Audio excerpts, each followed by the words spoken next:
जब हमने मां भारती के बड़े सपनों, बड़ी आकांक्षाओं को साकार करने का बीड़ा उठाया, तो सबसे पहले देश की बेटी की विश्वास को नई ऊर्जा देने का प्रयास शुरू किया।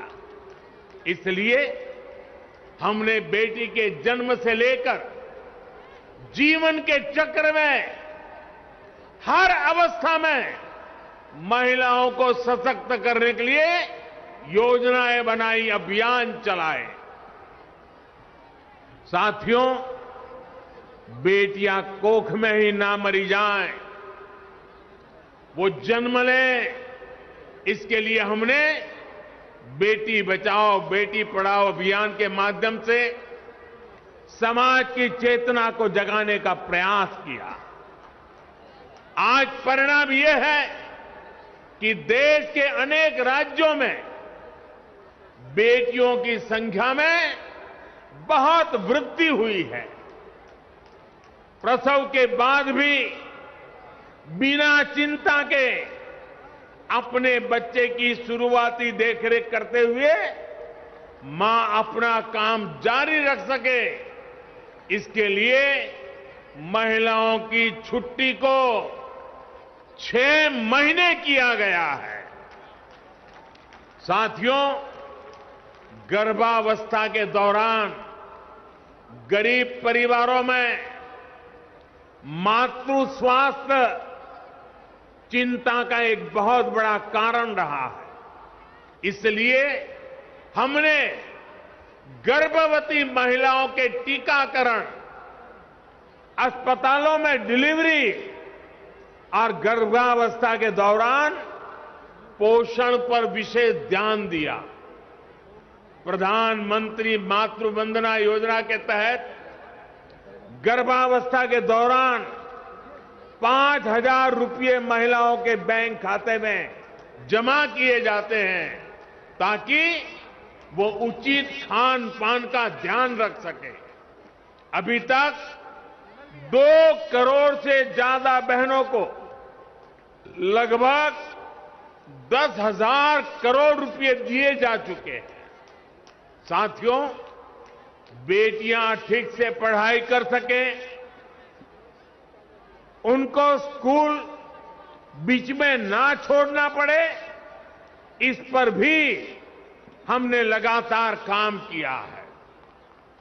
स्कूलों में बेटियों के लिए अलग टॉयलेट बनाना हो या फिर सैनिटरी पैड्स को गरीब से गरीब बेटियों के लिए सुलभ कराना हो, हमारी सरकार किसी भी काम में पीछे नहीं रही है। सुकन्या समृद्धि योजना के तहत लगभग 2.5 करोड़ बच्चियों के अकाउंट खोले गए हैं। ये पैसा बड़े होने पर उनके सपनों को पूरा करे, उसके लिए इस पर ब्याज दर भी ऊंची रखी गई है। स्कूल कॉलेज के बाद करियर से लेकर गृह गृहस्थी तक भी हर कदम पर महिलाओं की सुविधा और स्वास्थ्य का ध्यान रखा जा रहा है। स्वच्छ भारत मिशन के तहत करोड़ों शौचालय बनने से, उज्ज्वला योजना के तहत गरीब से गरीब बहनों को गैस कनेक्शन की सुविधा मिलने से, घर में ही नल से जल आने से बहनों के जीवन में सुविधा भी आ रही है और उनकी गरिमा में भी वृद्धि हुई है। साथियों, आयुष्मान भारत योजना के तहत भी सबसे अधिक लाभ अगर किसी को हुआ है तो वो हमारी बहनें ही हैं। चाहे वो अस्पतालों में डिलीवरी हो या फिर दूसरा इलाज, पहले पैसे के अभाव में बहनों के जीवन पर संकट रहता था। अब 5 लाख रुपए तक के मुफ्त इलाज की सुविधा मिलने से उनकी ये चिंता दूर हो गई है।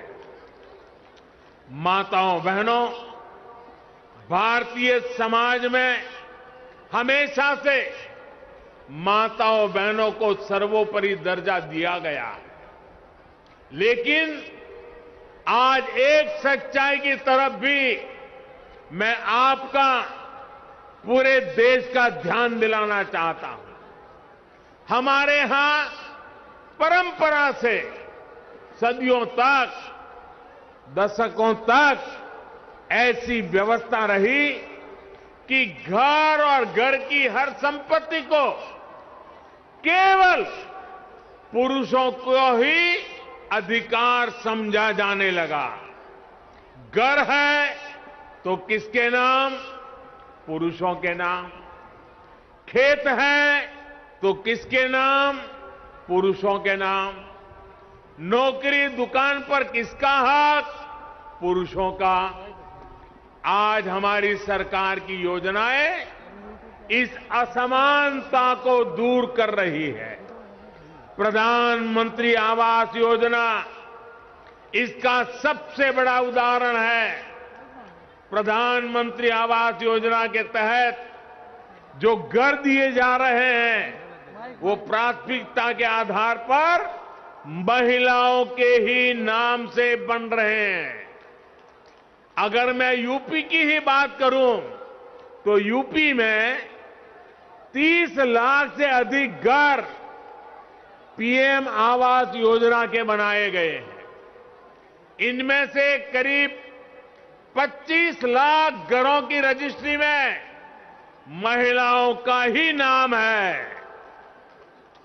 आप अंदाजा लगा सकते हैं, पहली बार यूपी में 25 लाख महिलाओं के नाम उनका घर हुआ है।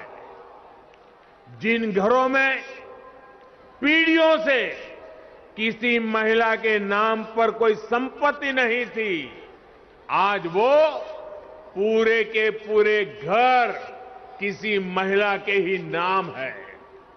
यही तो होता है महिलाओं का सशक्तिकरण, सच्चा सशक्तिकरण। यही तो होता है विकास। माताओं बहनों, मैं आज आपको एक और योजना के बारे में बताना चाहता हूं। ये योजना है केंद्र सरकार की स्वामित्व योजना। स्वामित्व योजना के तहत देश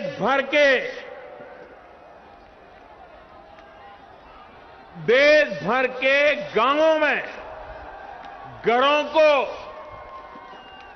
जमीनी के ड्रोन से तस्वीर लेकर घर के मालिकों को प्रॉपर्टी के कागज दिए जा रहे हैं। घरौनी दी जा रही है। ये घरौनी देने से घर की महिलाओं को प्राथमिकता दी जा रही है।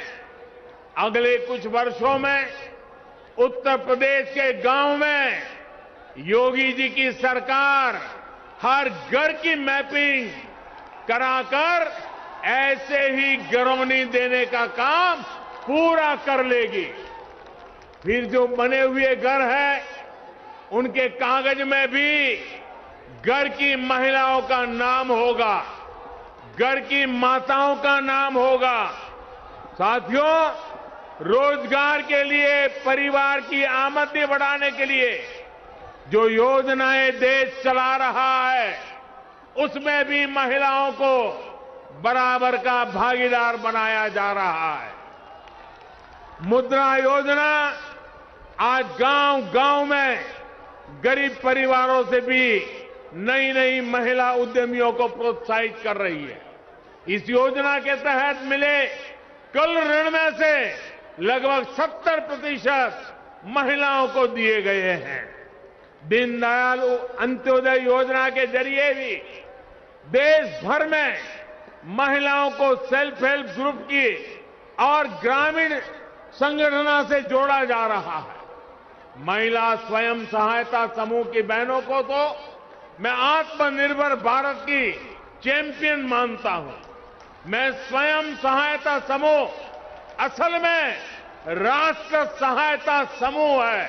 इसलिए राष्ट्रीय आजीविका मिशन के तहत 2014 से पहले के 5 वर्षों में जितनी मदद दी गई, बीते 7 साल में उसमें लगभग 13 गुना बढ़ोतरी गई है। 13 गुना बढ़ोतरी। हर सेल्फ हेल्प ग्रुप को पहले जहां 10 लाख रुपए तक का बिना गारंटी का ऋण मिलता था, अब ये सीमा भी दोगुनी यानी 20 लाख की गई है। माताओं बहनों, शहर हो या गांव, महिलाओं के लिए हमारी सरकार हर छोटी बड़ी मुश्किलों को ध्यान में रखते हुए फैसले ले रही है। कोरोना के इस कालखंड में आपके घर का चूल्हा जलता रहे, इसके लिए मुफ्त राशन देने की व्यवस्था हमारी ही सरकार ने की है। महिलाएं रात की पाली में भी काम कर सके, इसके लिए नियमों को आसान बनाने का काम हमारी ही सरकार ने किया। खदानों में महिलाओं के काम करने पर जो कुछ बंदिश थी, वो हमारी ही सरकार ने हटाई है। देश भर के सैनिक स्कूलों के दरवाजे लड़कियों के लिए खोल देने का काम हमारी सरकार ने किया है।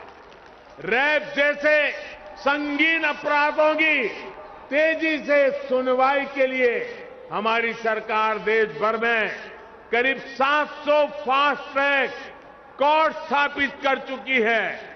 मुस्लिम बहनों को अत्याचारों से बचाने के लिए 3 तलाक के खिलाफ कानून हमारी सरकार ने बनाया है।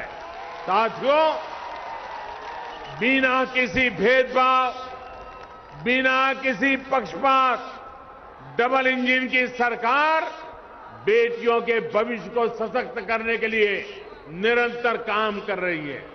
अभी कुछ दिन पहले ही केंद्र सरकार ने एक और फैसला किया है। पहले बेटों के लिए शादी की उम्र कानूनन 21 साल थी, लेकिन बेटियों के लिए ये उम्र 18 साल की ही थी। बेटियों भी चाहती थी कि उन्हें उनकी पढ़ाई लिखाई के लिए, आगे पढ़ने के लिए समय मिले, बराबर अवसर मिले। इसलिए बेटियों के लिए शादी की उम्र को 21 साल करने का प्रयास किया जा रहा है। देश ये फैसला बेटियों के लिए कर रहा है, लेकिन किसको इससे तकलीफ हो रही है, ये सब देख रहे हैं। भाई और बहनों, 5 साल पहले यूपी की सड़कों पर माफिया राज था। यूपी की सत्ता में गुंडों की हनक हुआ करती थी। इसका सबसे बड़ा भुक्तभोगी कौन था? मेरी यूपी की बहन बेटियां थी। उन्हें सड़क पर निकलना मुश्किल हुआ करता था, स्कूल कॉलेज जाना मुश्किल होता था। आप कुछ कह नहीं सकती थी, बोल नहीं सकती थी, क्योंकि थाने गई तो अपराधी बलात्कारी की सिफारिश में किसी को फोन आ जाता था। योगी जी ने इन गुंडों को उनकी सही जगह पहुंचाया है। आज यूपी में सुरक्षा भी है, यूपी में अधिकार भी है। आज यूपी में संभावनाएं भी हैं, आज यूपी में व्यापार भी है।